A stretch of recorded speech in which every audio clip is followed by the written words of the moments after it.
Doctor Sudheer Koganti గారు. So మిమ్మల్ని ఒక క్వశ్చన్ అడగబోతున్నాం. ఇవాళ మీకోసం ఒక ప్యాకెట్ తీసుకొచ్చాం, చిన్న గిఫ్ట్. ఇది బ్రాండ్ ఏమి చూపించట్లేదు సార్ మేము, బట్ ఇది ఒక ప్యాకెట్ నెయ్యి 10 రూపాయలు. రోజు ఈ నెయ్యి వేసుకొని నేను తింటే ఏమవుతుంది? కంటెంట్ ఎంత నెయ్యి అది? 20 ml అండి. ఇది 20 milliliters ఆఫ్ ఘీ. ఇది వేసుకుంటే ఆయుర్వేదంలో చాలా మంచిదని చెప్తారు. కొన్ని చోట్ల ఇలాంటి కోకోనట్ ఆయిల్ కూడా తాగమని చెప్తున్నారు. ఇప్పుడు పొద్దున్నే తాగితే ఇన్ఫ్లమేషన్ తగ్గుతుందని. ఒక కార్డియాలజిస్ట్గా మీ అభిప్రాయం ఏంటి అబౌట్ దిస్? వీటి వేడికి కూడా ఎవిడెన్స్ లేదు.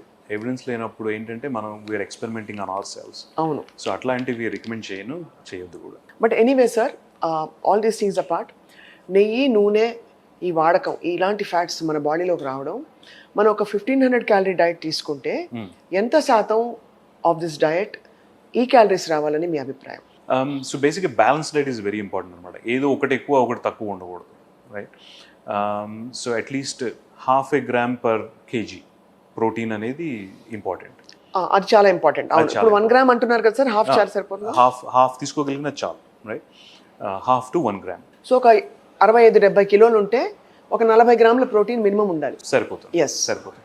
మిగతాది మీరు బ్యాలెన్స్ డైట్ చేసుకున్నప్పుడు ప్రోటీన్ కొంత, కార్బోహైడ్రేట్స్ ఒక 1/3, మిగతా అంత ఫ్యాట్, నట్స్ ఇట్లాంటివన్నీ, పల్సెస్ అన్నీ ఇంకో 1/3 అట్లా పెట్టుకుంటే సరిపోతుంది. ఎందుకు అడిగారంటే సార్, ఇప్పుడు మీరు చెప్పారు 40 grams ఆఫ్ ప్రోటీన్ అంటే 4 calories per gram of protein. So మన 1500 క్యాలరీస్లో 160 నుంచి 200 క్యాలరీస్ మాత్రమే ప్రోటీన్ నుంచి వస్తుంది. We have a good 1200 to 1300 calories left. అవి ఎక్కడి నుంచి రావాలంటే కార్బోహైడ్రేట్స్ ఈ మధ్య వద్దంటున్నారు.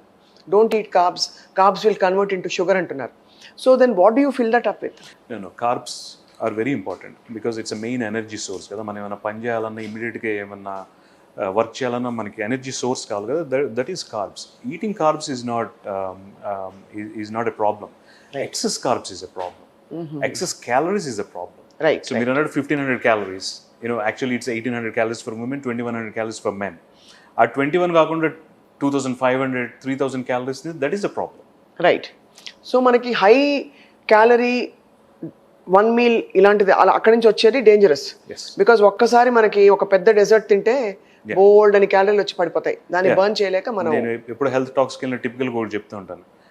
మన Hyderabadi biryani, double ka meetha, Coke, that's called a marathon meal.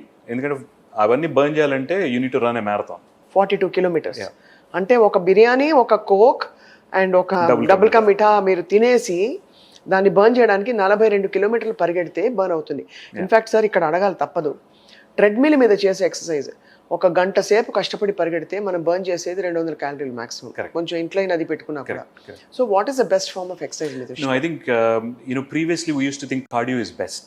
But I think cardio is good, but cardio కూడా చాలా ప్రాబ్లమ్స్ ఉన్నాయి. కార్డియో అంటే ఏరోబిక్ ఎక్సర్సైజ్, ట్రెడ్మిల్ కానివ్వండి, స్విమ్మింగ్ కానివ్వండి, జాగింగ్ కానీ ఇట్లాంటివన్నీ. Only doing cardio is not going to be enough. ఎందుకంటే cardio చేసినప్పుడు మీరు కాసేపు క్యాలరీస్ బర్న్ చేస్తారు, తర్వాత ఇంకేం ఉండదు. So you need to mix cardio with weight lifting. Weight lifting తోడు ఏమవుతుందంటే you're going to involve all your big muscles in the body అనమాట. And those muscles even after you stop your exercise they going to burn the calories. అది important. కాబట్టి strength training and muscle building is చాలా important ఇవాళ రోజులో అని చెప్తున్నాం.